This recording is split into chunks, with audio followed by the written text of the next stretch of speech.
Hello दोस्तों, जय श्री कृष्णा। देखिए, गीता का जो दूसरा अध्याय है सांख्य योग, उसमें जो 47वां श्लोक है वो बहुत ही ज़्यादा प्रचलित रहा है। हर बच्चे की ज़बान पर भी महाभारत सीरियल के टाइम में काफ़ी रहता था। वह था कर्मण्येवाधिकारस्ते मा फलेषु कदाचन मा कर्म फल हेतु भुर्म माते संगो अस्तव कर्मणि। ये बहुत ही फेमस श्लोक रहा है। इसमें श्री कृष्ण जी अर्जुन को कह रहे हैं कि तेरा कर्म करने में ही अधिकार है, उसके फलों में अधिकार नहीं है।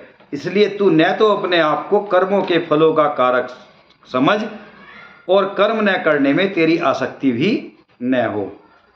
तो कृष्ण जी कह रहे हैं कि अर्जुन, तेरा अधिकार केवल कर्म करने में ही है, उसके फल में नहीं।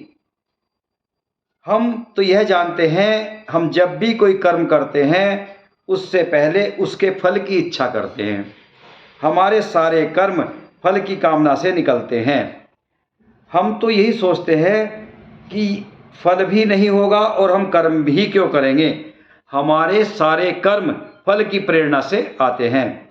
हमारे सारे कर्म फल से मोटिवेटेड हैं, बल्कि हम तो बिना कर्म के ही फल चाहते हैं। स्वर्ग पाने की धारणा इसी मानसिकता का प्रमाण है। कृष्ण इससे उल्टी बात कह रहे हैं कि कर्म करो लेकिन प्रेरणा स्रोत कोई न हो। हम कहते हैं कि स्रोत तो होना ही चाहिए, वरना प्रेरणा कहाँ से आएगी, कर्म की वह शक्ति कहाँ से आएगी। कृष्ण कहते हैं कोई जरूरत नहीं किसी शक्ति की, प्रेरणा की।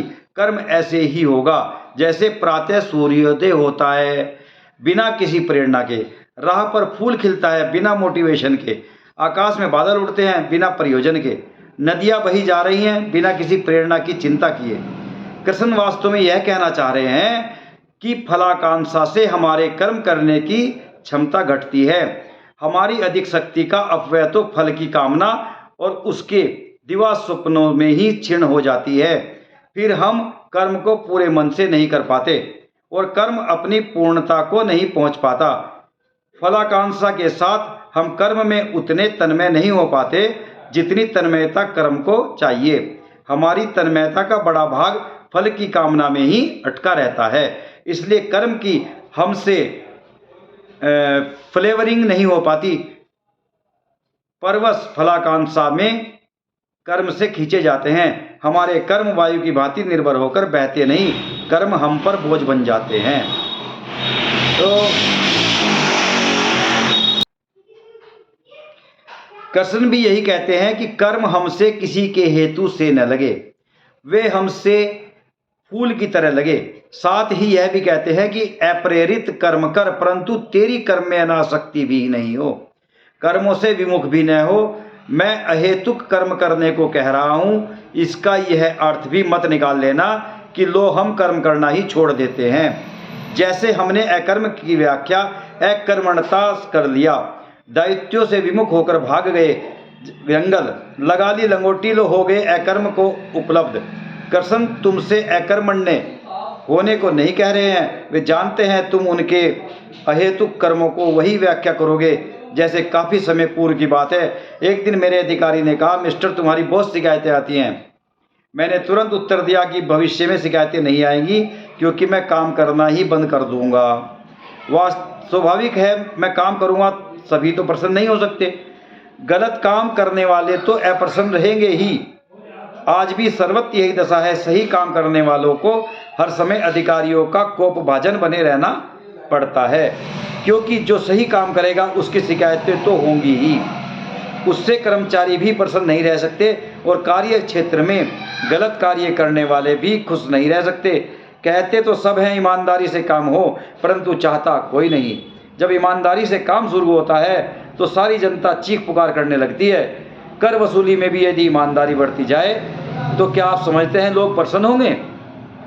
2-4% को छोड़कर सारी जनता रुष्ट हो जाएगी। जो बिक्री कर या आयकर की चोरी पकड़ते हैं, वे भी दुकान से जब सामान खरीदते हैं तो बिक्री कर नहीं देते। कृष्ण इसी आकांक्षा आशंका को समझकर तुरंत कहते हैं कि तू कर्म से उदासीन न हो जाना, तू अकर्मण्यता से में मत उतर जाना। कर्म में अश्रद्धा नहीं होनी चाहिए, कर्म को अपनी पूरी क्षमता के साथ करते रहना चाहिए, जैसे एक सकाम कर्म करने वाला करता है।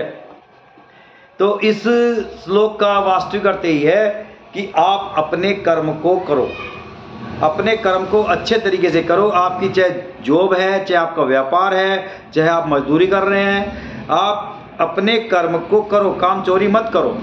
और फल भी भगवान देगा, ऐसी बात नहीं है कि नहीं कोई देख रहा है। तो आपको मेरी वीडियो कैसी लग रही है आप कमेंट बॉक्स में ज़रूर बताएं। आगे भी मैं ऐसी वीडियो आपको भेजता रहूँगा। Thank you.